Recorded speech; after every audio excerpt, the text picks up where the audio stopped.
Cuando se es muchacho se vive muy mal, pero cuando se es adulto se recuerda muy bien todo lo que pasó, lo que pasaba en esos años.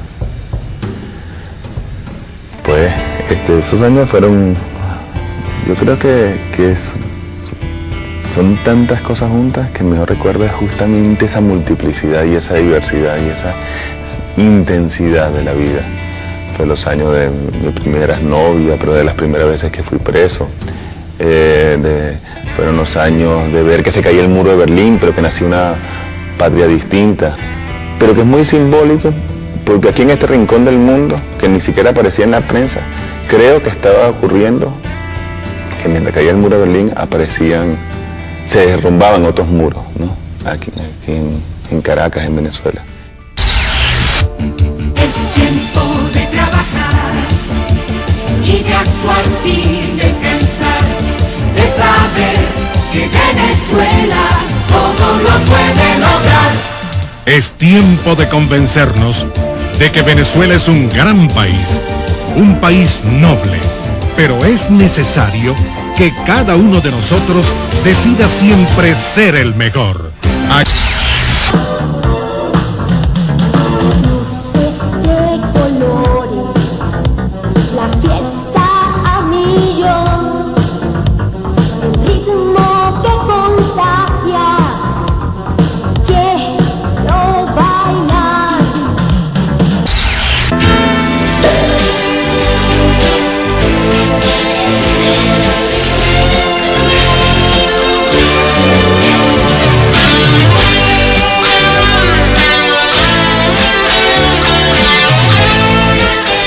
Viasa, la línea aérea de Venezuela.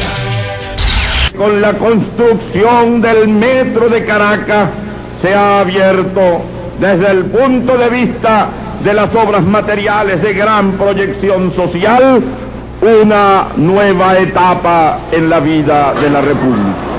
Este metro va a tener una extraordinaria influencia sobre el costo de la vida en la capital. Hay que ver lo que es ponerse con el pago de 3 bolívares y en tiempo de 18 minutos desde Propatria hasta Chacaí.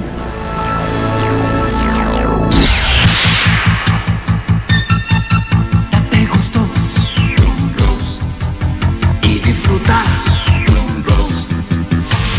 ¡Qué carne, qué sabor! Por eso, Drum Rose. Drum Rose. Hacia una democracia mundial.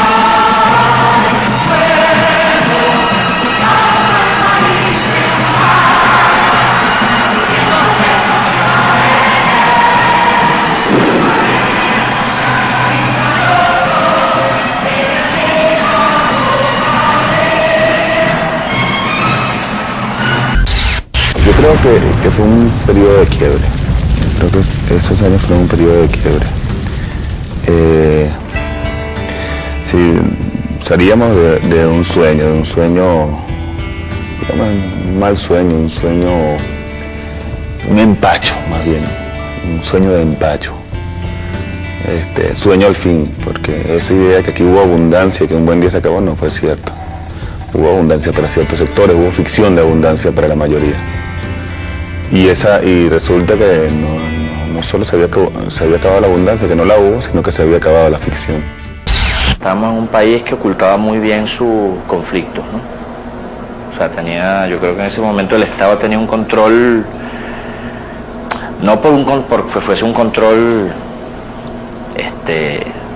censor sobre los medios de comunicación, sino porque los mismos medios de comunicación simplemente miraban hacia otro lado. World 1984 is...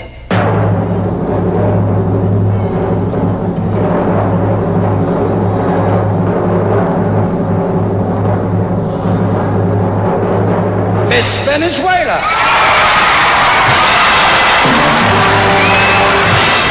Es la época de la generación Halley, o sea, la época de, no sé, un conjunto de banalidades, bueno, banalidades digo para mí, a lo mejor no lo son, pero yo creo que es incluso en esa década donde se construye esa generación cifrina o se empieza a construir esa generación cifrina que hoy ha resultado ser de una profunda convicción fascista.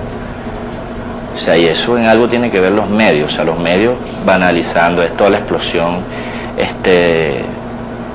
no sé, como un cambio ahí de la hipercomercialización, la entrada de McDonald's, conjunto de símbolos extranjerizantes que se dan justo a la mitad de los años 80. Se nos vendía a través de la televisión y de todos los medios, de verdad. Yo creo que dentro de nuestra familia nos hicieron creer que Venezuela era la democracia más sólida del continente, era el ejemplo a seguir por el resto de los países americanos. Se decía que aquí se respetaban los derechos humanos, que aquí había una estabilidad social, política, económica. Colateral a eso había un problema con la participación política, y el problema radicaba en que la juventud de aquel momento tenía problemas en encontrar espacios de participación por la decepción que había en función de la figura de la participación política como tal. Hay una cierta falta de oxigenación en el sistema político, y esto es lo que representa en gran parte la abstención. Lo cual no significa que se cuestione la legalidad, lo cual no significa que hay poca vocación democrática, lo cual no significa que es un retroceso, sino es una aspiración de seguir avanzando en la perfectibilidad de la democracia. No es un voto contra el sistema, exacto, es un voto por otro sistema mejor. La política se ha vuelto totalmente ajena, o sea, la capacidad de la política de influir en la sociedad se había vuelto ya totalmente ajena. La oligarquía había negociado con los partidos y ese estatus controlaba toda la vida social, y ya no necesitaban a la gente para construir nada. Les presentamos los magníficos, maravillosos, fascinantes pantalones olímpicos. Cuando me pongo otra ropa yo me siento acalorada. Cuando me pongo otra ropa yo me siento acalorada. Hay una generación que una parte de ella es desencantada, escéptica, nihilista, porque ha perdido todo horizonte, toda perspectiva, toda posibilidad de sostener proyectos colectivos, y otra rebelde, desesperada que hace cosas frente a esa desesperación, hace cosas marcada por la desesperación, que siempre se descalifica la desesperación, pero la desesperación es de la que nace la esperanza. Y eran esos los estudiantes protestando, los conflictos de las Tres Gracias, los encapuchados, la quema de autobuses, la lucha por el pasaje estudiantil. Debajo de estas reivindicaciones inmediatas empieza a haber yo creo que hay un profundo desespero, porque se ha perdido la promesa, se desvanece la promesa de una vida mejor por medio del aparato educativo. Por eso son los estudiantes los primeros. Y siempre fue como condenado, vamos a decir, dentro de la comunidad estudiantil, el hecho de que uno participara en algo o participara en un movimiento estudiantil, ya eso era como feo, ¿no? Porque te estás metiendo en política, eso es sucio, ¿no? Es decir, era un grupo de gente muy concientizada, no te voy a decir demasiado preparada políticamente, pero gente sí concientizada, preocupada, con intereses un poco más allá del estudio de cátedra, ¿no? Y que eran los que participábamos. Yo creo que la generación boba era más bien un reclamo de la misma statu quo hacia sus propios jóvenes, o sea, de esa clase media ligada a Acción Democrática de Copey. O sea, en algún momento se convirtió en una gerontocracia que no tenía relevo, porque los jóvenes ligados a esas organizaciones políticas no querían asumir roles de participación política, ni siquiera dentro del esquema de ellos. Y yo creo que fue más bien una preocupación de ellos de llamar bobos a sus propios hijos, porque los demás yo creo que no los veían, a nosotros no nos veían. Sí, yo creo que fuimos una generación boba. Algunos bobos de verdad, por esa pérdida de sentido. Otros más que bobos locos, o sea, bobo loco, porque no nos creíamos los cuentos de las generaciones anteriores y nos atrevimos con mucha torpeza y mucha inocencia, como todo bobo, nos atrevimos a seguir otros caminos e inventar otro mundo. Cuando Lucinchi era presidente, los únicos sectores que que salían a la calle, que trataban de golpear la modorra que significó ese gobierno. El silencio de los medios de comunicación frente a todo lo que pasaba en ese gobierno era el sector estudiantil. Me acuerdo de las reuniones de educación media, porque además que es muy sabroso esto de la política, porque era política, ¿no? Las cuestiones de los estudiantes, la organización de la política con los muchachos, porque es una mezcla de juego, de placer, de intensidad, de compromiso. Yo añoro mucho eso de ser joven. Por esa misma razón, los jóvenes son una fuerza realmente subversiva siempre. Y en aquella época lo éramos por jóvenes y porque el país exigía que fuéramos subversivos. Pues algo que muy, muy frágil en el modelo de esos años, que unos muchachitos podían ser un peligro, debían ser reprimidos con mucha hazaña. Éramos unos carajitos. Quizás yo estaba por ahí, yo tenía un buen récord, tenía 6 entradas a la policía.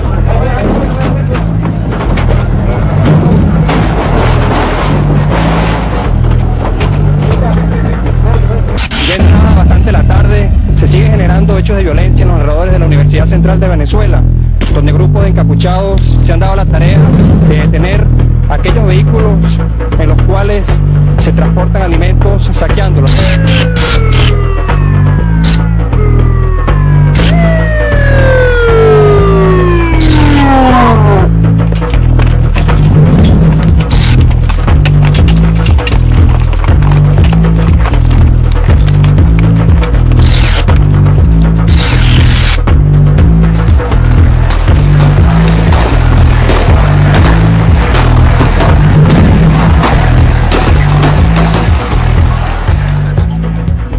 Y compartíamos trabajo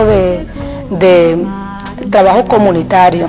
También nos alcanzaba el tiempo para eso, para trabajar en la comunidad, para hacer el trabajo cultural en la universidad o en el liceo. Es decir, que no solamente nos dedicábamos a eso, porque si hubiese sido así, encapuchados o enfrentando, ¿quién te iba a conocer? ¿Cómo uno llegaba a ser líder en una universidad o en un liceo?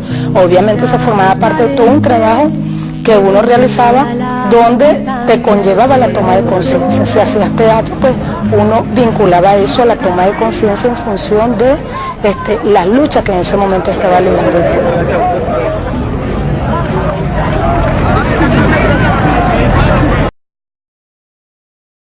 Mira, las puertas del UCB eran, a mi entender, el único escenario de protesta que existía en el país. Digamos que era la única voz que se levantaba en una época en la que nadie protestaba, en la que la gente estaba acostumbrada como a permanecer en el limbo, ¿no? Y yo creo que desde la universidad, desde las puertas de las universidades del país, porque hay que recordar que fue así, eran las autónomas básicamente, existía como que un sacudón a la conciencia de la gente.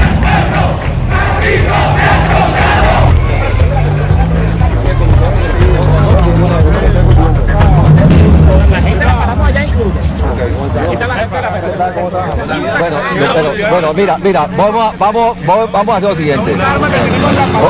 Vamos a hacer lo siguiente.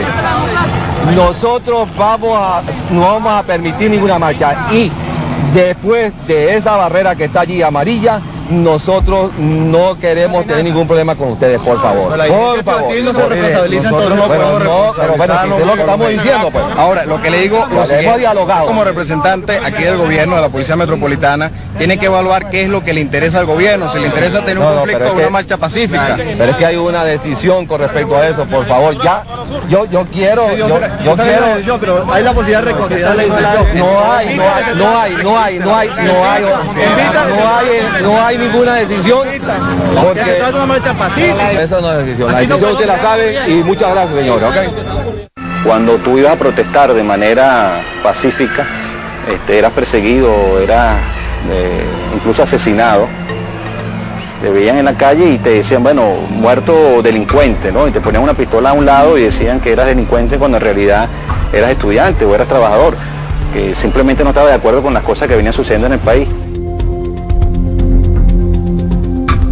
Los periodistas reconocían ese estado de cosas y nos veían a los estudiantes como unos revoltosos, como unos desadaptados, y hablaban y se dedicaban 24 horas a hablar en los programas de opinión, descalificando al movimiento estudiantil con esas características.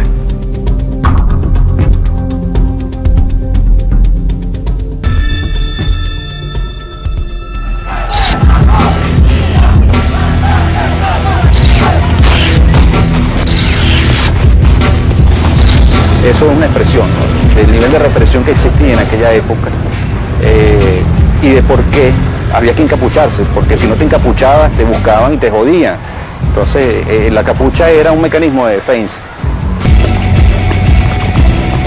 Es que es real que las personas que salían dando la cara después eran buscadas, les allanaban su casa, las torturaban, las perseguían. En ese momento había un problema de seguridad evidente. Quien no se encapuchara se exponía a que lo torturaran, lo encarcelaran, te desaparecieran, ¿por qué no?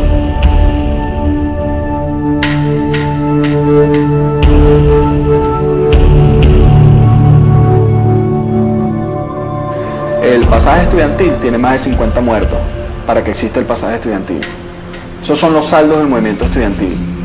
Aquí cuando una señora dice que la agreden o piensan que porque no lo dejan pasar media calle para allá, y entonces ocurre cualquier circunstancia, no tienen idea de lo que ha sido la forma de represión estructural del Estado venezolano, en contra no solamente del movimiento estudiantil, en contra de cualquiera que participara.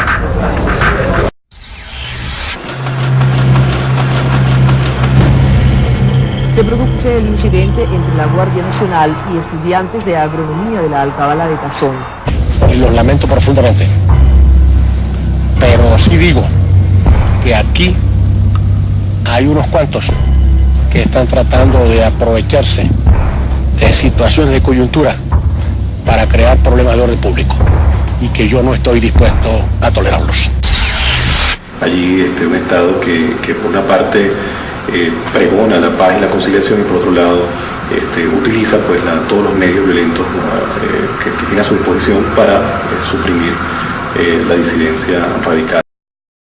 Yo veo a veces las marchas, las manifestaciones, ¿no?, opositoras y entonces ellos gritan, no tenemos miedo, ¿no?, y van con carteles, no tenemos miedo. Lógico, ¿qué miedo van a tener?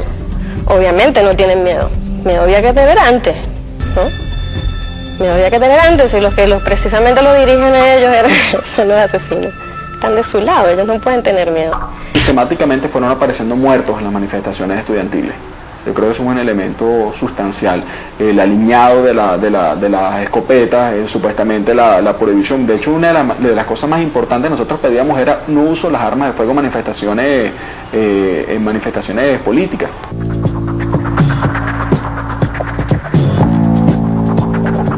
Aquel que confunde movimiento y cambio con violencia, siempre verá en el joven una presa y en la universidad una subversión. La muerte acecha a las puertas de la universidad. Nadie escapa a la posibilidad de ser capturado por ella. Ayer cayó un empleado cuando la comunidad universitaria protestaba la muerte del estudiante de ingeniería Denis de Jesús Villasana. Carlos Raúl Yepes, joven deportista de 25 años. La solicitud que nosotros como universitarios hacemos es que se restablezcan los cauces legales y que se hagan eficientes y efectivos los cauces legales para que hechos como este no queden impunes, para que sean detenidos los responsables, para que sean destituidos los oficiales que hayan ordenado este tipo de acciones, que cese la impunidad, porque la impunidad es la que está originando este tipo de acciones violentas.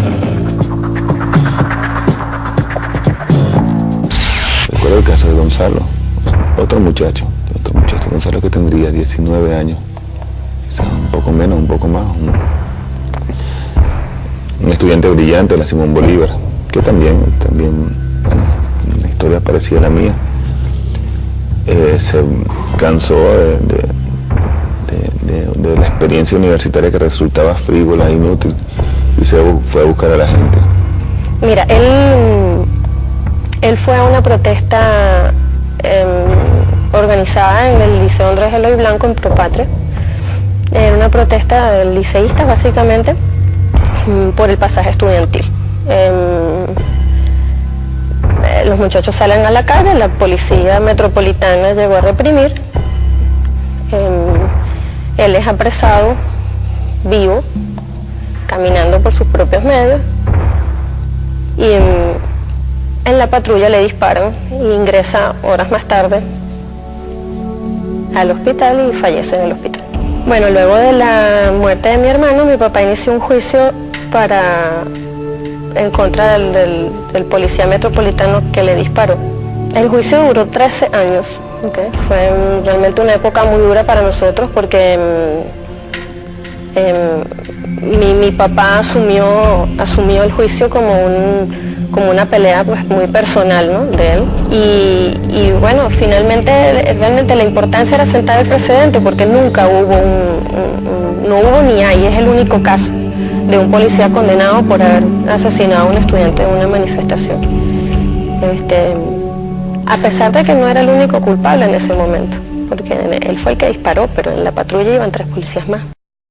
Piensa pues en Gonzalo, en Yulimar, bueno, Mauricio Ponte, el Guajiro, etcétera, ese grupo de compañeros que murieron esos años. Uno dice, bueno, la muerte es una cosa también ahí en el sentido relativa, ¿no? Una frase que una vez le escuché a Gonzalo, ¿no?, que no es el vencedor el que queda con vida, no siempre, o sea, el que muere por una causa bella, ¿no?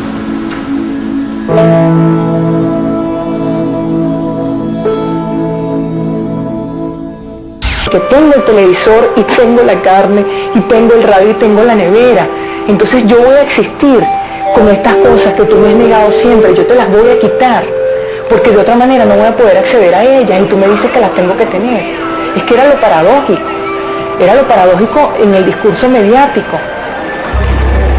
El 27 de febrero se empezó a hablar meses después, pero la gente le daba terror hablar de eso, sobre por qué probó el sabor de la pólvora y de la sangre. Fue claro la decisión de hacer pagar caro al pueblo su osadía. La represión fue brutal, yo la viví desde un barrio. Fue brutal, entraban a las casas, sacaban a la gente, la golpeaban, mataban, disparaban a diestra y siniestra. Fue brutal.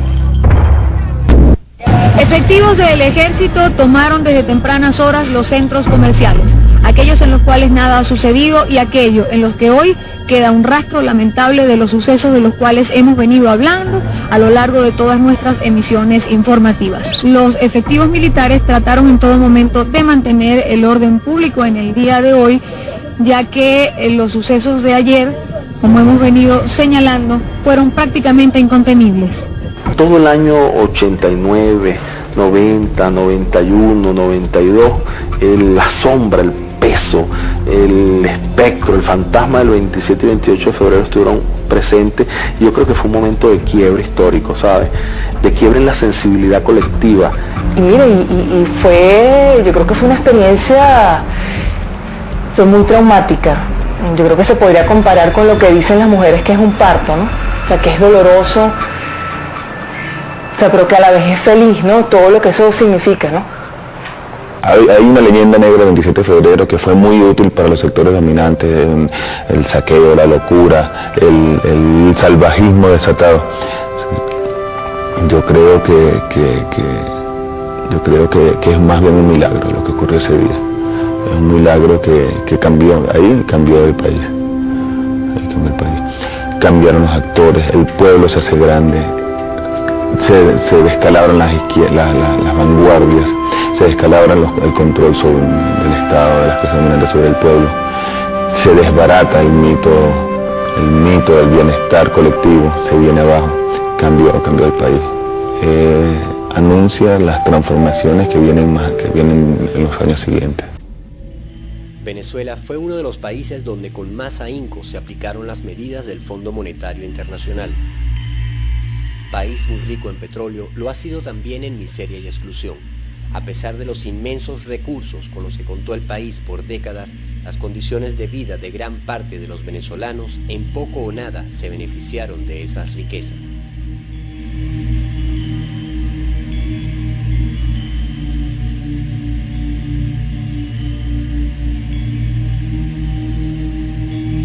Desde los años 60, el poder político en Venezuela se fue turnando en dos partidos que hicieron del ejercicio de gobierno un gran negocio para los intereses extranjeros y una calamidad para sus pueblos.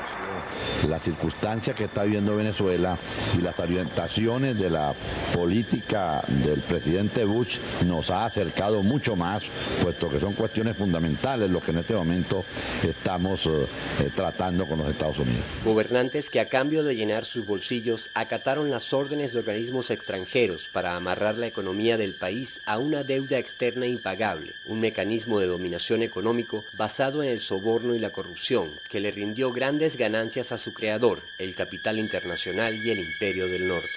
Las medidas que anunció el país en materia económica no pueden estar desligadas de decisiones dirigidas a fortalecer la calidad de la vida y a preservar el ingreso real de las mayorías nacionales. Demagogia y represión fueron las herramientas con las que los gobernantes de turno creyeron que podían perpetuar la aplicación de aquellas medidas. Esta medida es sana. Esta medida es sana, es necesaria. Produce inicialmente dificultades. No lo negamos, no deseamos esas dificultades. Nos duele esa circunstancia y ya las medidas anteriores iban orientadas en ese mismo sentido.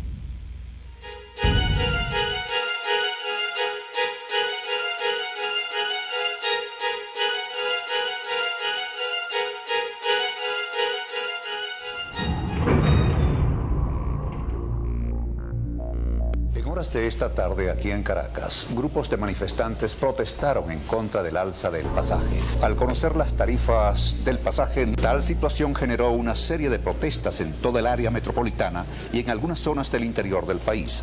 Aquí en Caracas resultaron heridas varias personas, fueron incendiados varios autobuses y sustraídos artículos y prendas de diferentes establecimientos comerciales ubicados en la ciudad. El 27 de febrero de 1989, las calles de Venezuela fueron tomadas por la gente en rechazo a las medidas que aplicaba el Fondo Monetario Internacional a través del presidente Carlos Andrés Pérez. Porque no quieren aumentar al trabajador. ¿Cómo es? Todos nosotros aquí lo que estamos es puro pelando, eso no es así. Puro aumenta el pasaje, los estudiantes, la comida, todo. Entonces, ¿qué es lo que quiere la gente? ¿Qué es lo que quiere esa gente? ¿Verdad? Que uno se muera de hambre, no es así. Que bajen todos los precios. Cuando bajen todos los precios, uno se queda tranquilo. La violencia continúa en todo el centro de la ciudad, cuando efectivos de la Policía Metropolitana y de Inteligencia, este cuerpo policial, hacen frente a centenares de manifestantes que se encuentran saqueando muchos de los locales que aquí se encuentran. La policía, que ha estado apoyada por el Ejército y por efectivos de la Guardia Nacional, ha tenido que disparar para poder hacer correr a todos los sujetos que se encuentran saqueando muchos de estos establecimientos. Estos sucesos, conocidos como el Caracazo, le quitaron la máscara a la falsa democracia que gobernaba el país. Decreta, artículo 1, se suspenden en todo el territorio nacional las garantías establecidas en los ordinales 1, 2, 6 y 10 del artículo 60 y en los artículos 62, 64, 66, 71 y 115 de la Constitución, dado en Caracas a los 28 días del mes de febrero de 1989. El plan económico que provocó aquellos sucesos siguió en marcha con un objetivo muy claro. Entonces empiezan con el ajuste y el consenso de Washington a hablar de privatización. Es decir, que todo aquello que le daba prestancia al Estado desarrollista, que había generado empresas en actividades estratégicas, entonces ahora tiene que venderla. En los años 90 fue, si se quiere, la década donde se profundizó la venta del país. Intentaron aplicar a fondo todas las recetas del Fondo Monetario Internacional, todos los procesos de privatización en materia de telecomunicaciones, en materia de lo que eran distintos servicios fundamentales para el país, en materia de lo que eran los medios de comunicación. Vamos a restar el déficit fiscal para disminuir la inflación, reducir el número de evasores fiscales y los subsidios que distorsionan la economía. Yo creo que la Agenda Venezuela resumía además todo lo que eran las principales banderas para la privatización, que era toda una campaña de debilitar el Estado, de dejarle todo al mercado, de que el Estado, digamos, el Estado era ineficiente, que el Estado no debía jugar un papel fundamental. Vamos a multiplicar las oportunidades de financiamiento en los sectores industrial y agrícola con el apoyo de organismos internacionales para el logro de una Venezuela mejor. Con la Agenda Venezuela, el país fue perdiendo importantes empresas a través de las políticas de privatización en los años 90. La aerolínea estatal Viasa fue una de ellas. Viasa, la línea aérea de Venezuela. Yo fui tripulante de cabina durante 20 años aquí en nuestra línea aérea bandera Viasa. La Torre Viasa. ¿Cuánto recuerdo guarda para nosotros esta torre? Esta es la Torre Viasa, lo que queda de ella. Tristeza es lo que nos da aquí a nosotros cada vez que venimos aquí. Siempre estamos dándole la vuelta. Este era el cerebro de Viasa. Aquí estaban todas las oficinas. Aquí se controlaba Viasa todas sus operaciones, pasajeros, mantenimiento, las nóminas, todo funcionaba en este edificio. Mucha gente, muchos venezolanos y muchos extranjeros se acuerdan del buen servicio de Viasa. Y esto es lo poco que quedó de esa empresa que fue orgullo nacional.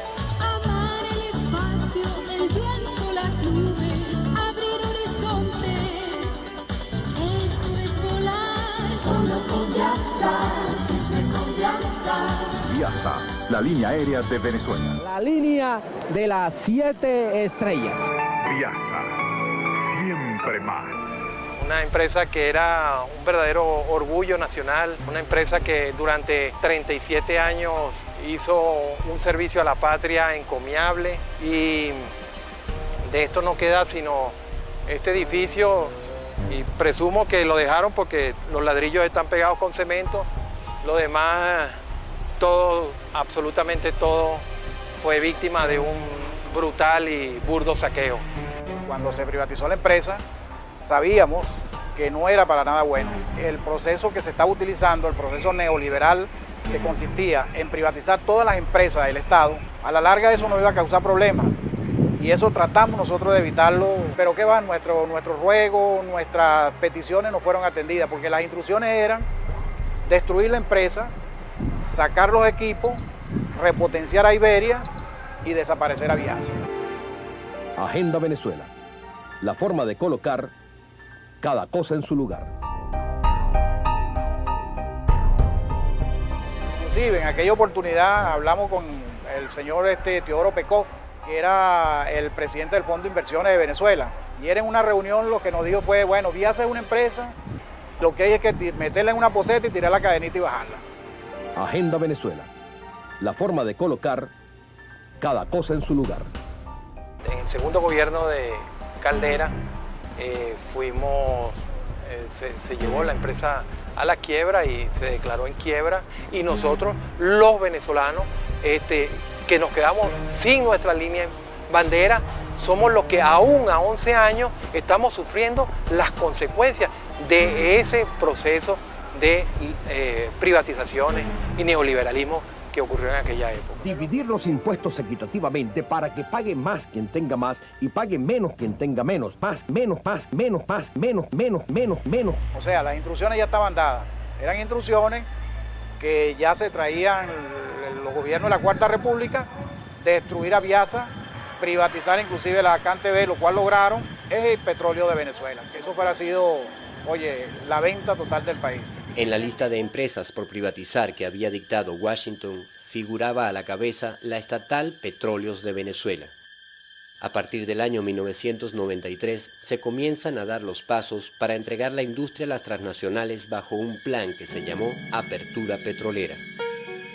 Hoy 14 empresas petroleras extranjeras suscribieron con la Corporación Venezolana de Petróleo, filial de PDVSA, los contratos de asociación para la exploración y explotación de campos petroleros bajo el esquema de ganancias compartidas. Tras un complicado malabarismo técnico de palabras, los impulsores de la apertura petrolera escondían una verdad muy simple: Venezuela perdería su petróleo. No olvidemos que la política de apertura petrolera tenía como propósito fundamental el estrangulamiento de la industria petrolera nacional para provocar su privatización. Son bien conocidas las estrategias, la reducción de las regalías en los contratos petroleros al 1%, la reducción del impuesto sobre la renta a 34% y las propias proposiciones que habían hecho un presidente de PDVSA, Luis Justi, de que se privatizara un 10, un 15% de las acciones de la industria, con lo cual teóricamente se iba a pagar la deuda pública. Para poder hacer esa acción era necesario modificar los estatutos de PDVSA, porque de acuerdo con tanto la ley de nacionalización como los propios estatutos, la empresa es 100% estatal. Al abrir ya una brecha allí, era la forma para iniciar un proceso de privatización, de vender nuevas y nuevas acciones como cualquier pretexto. El objetivo era la privatización. A través de rondas de negocios se fueron rematando las áreas de explotación. Los pozos se subastaron, los procesos de refinación y las propias refinerías se entregaron al mejor postor. Todas estas cosas van en la dirección de privatizar la actividad, porque al privatizar la actividad estamos nacionalizando la actividad. Más, menos, menos. Porque al fin y al cabo la nación está constituida por mucho más privados que por los funcionarios y servidores públicos. Con los buenos oficios del director de PDVSA se llegó al extremo de entregar la parte medular de la industria petrolera, su cerebro tecnológico. El control de toda la información fue transferido a una empresa tras la que se movían los hilos de las principales agencias de inteligencia del gobierno estadounidense. Se había privatizado los servicios de informática y telecomunicaciones con una empresa precisamente cuyo presidente había sido un miembro activo de la CIA. Las políticas neoliberales de los años 90 resultaron ser mucho más efectivas para saquear las riquezas del país que cualquier ejército invasor. Las privatizaciones encubiertas bajo la Agenda Venezuela y la apertura petrolera cumplieron a cabalidad el plan dictado por el Consenso de Washington. Una verdadera invasión silenciosa ocurría ante los aplausos y alabanzas de los gobiernos de turno, mientras la pobreza iba en aumento y la respuesta a los reclamos de la población era cada vez más violenta.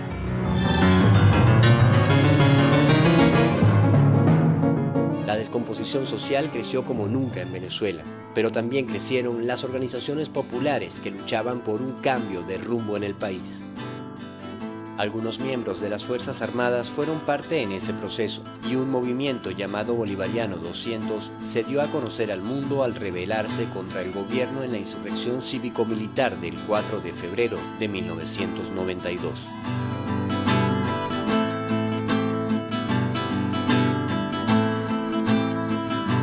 Este movimiento va a derribar las estructuras carcomidas y podridas de este sistema que nos ha llevado, que tiene, bueno, el récord histórico y permanecerá ese récord durante siglos y siglos de haber llevado a un país con grandes recursos humanos y grandes recursos naturales a esta situación catastrófica en la cual estamos viviendo.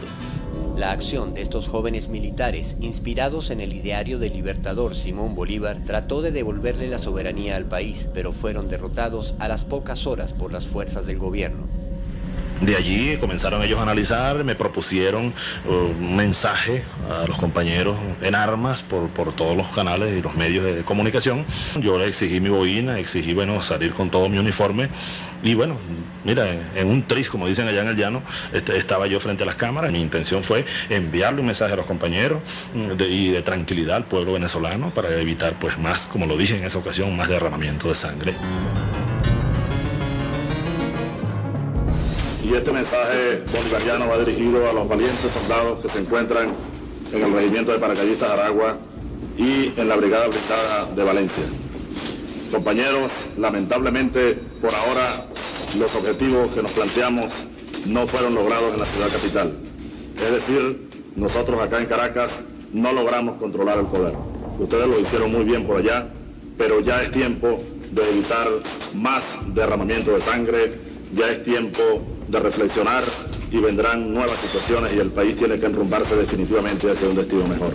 Así que oigan mi palabra, oigan al comandante Chávez que les lanza este mensaje para que por favor reflexionen y se pongan las armas, porque ya en verdad los objetivos que nos hemos trazado a nivel nacional es imposible que lo logremos. Compañeros, oigan este mensaje solidario, les agradezco su lealtad, les agradezco su valentía, su desprendimiento, y yo ante el país y ante ustedes asumo la responsabilidad de este movimiento militar bolivariano. El breve mensaje ante las cámaras de aquel joven militar no solo llegó a sus compañeros de armas. Las palabras de Hugo Chávez Frías y la acción de aquel movimiento marcarían el inicio del cambio hacia un nuevo proceso de lucha. Carlos Andrés Pérez se vería obligado a renunciar a la presidencia ante el terremoto político que significó aquella insurrección. Tras un breve periodo de transición, el socialcristiano Rafael Caldera llegaría a la presidencia para continuar impulsando las mismas medidas económicas dictadas por el Fondo Monetario Internacional. La privatización es un negocio donde nadie pierde y todos ganan. El dinero que se está invirtiendo en Venezuela será recuperado con creces. El futuro del país. Chávez sería encarcelado y con Caldera en el gobierno todo parecía seguir igual en el país. Nosotros hemos lanzado aquí en Venezuela y en América Latina la bandera bolivariana, la hemos izado de nuevo. Es una ideología que tiene su razón de ser, que tiene su esencia en nuestra propia historia. Quedaría sembrada la semilla de la revolución que haría temblar los mecanismos de dominación en Venezuela. Y la historia venezolana de los años que vienen dirá cómo esa fuerza inmensa que es y será el movimiento bolivariano, aliado en un gran frente nacional, donde se integren las diversas fuerzas sociales del país y del continente, por qué no decirlo así, vamos a tomar el poder y vamos a transformar este destino venezolano. Y ahora con el traje civil le pedimos al pueblo venezolano que nos acompañe todo como un solo hombre en la búsqueda de la transformación estructural que este pueblo requiere. El comandante Chávez había permanecido 2 años en la cárcel tras la fallida insurrección. La presión popular logró su libertad a través de un indulto, y a su salida, el comandante encontraba que en pueblos y ciudades el ideal de la revolución había germinado. Nuevamente se intentaría llegar al poder, pero esta vez la estrategia sería por la vía electoral.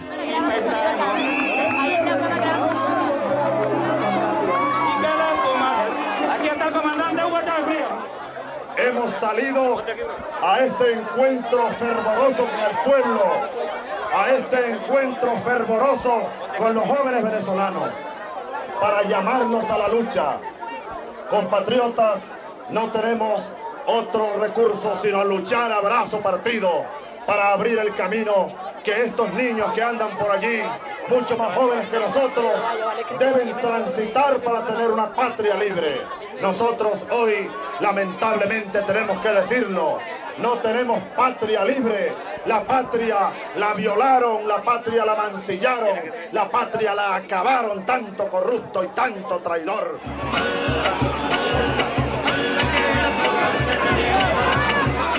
Sin apoyo de los medios de comunicación ni grandes grupos económicos que lo respaldaran, Chávez realizó una campaña electoral recorriendo cada calle del país, visitando cada pueblo y levantando paso a paso un gran movimiento bolivariano que daría la sorpresa en las elecciones del 6 de diciembre de 1998.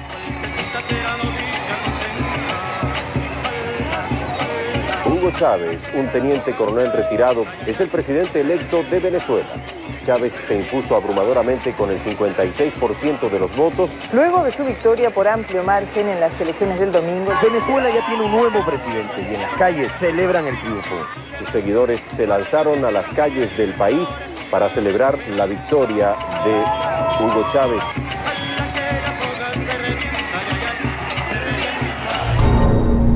Los sectores dominantes creyeron que tras el triunfo en las elecciones se acabaría el discurso radical de Hugo Chávez Frías y sus principios serían contaminados por las mieles del poder. La estructura legal del Estado se encontraba diseñada para favorecer a los más poderosos, manteniendo el sistema de injusticia y desigualdad.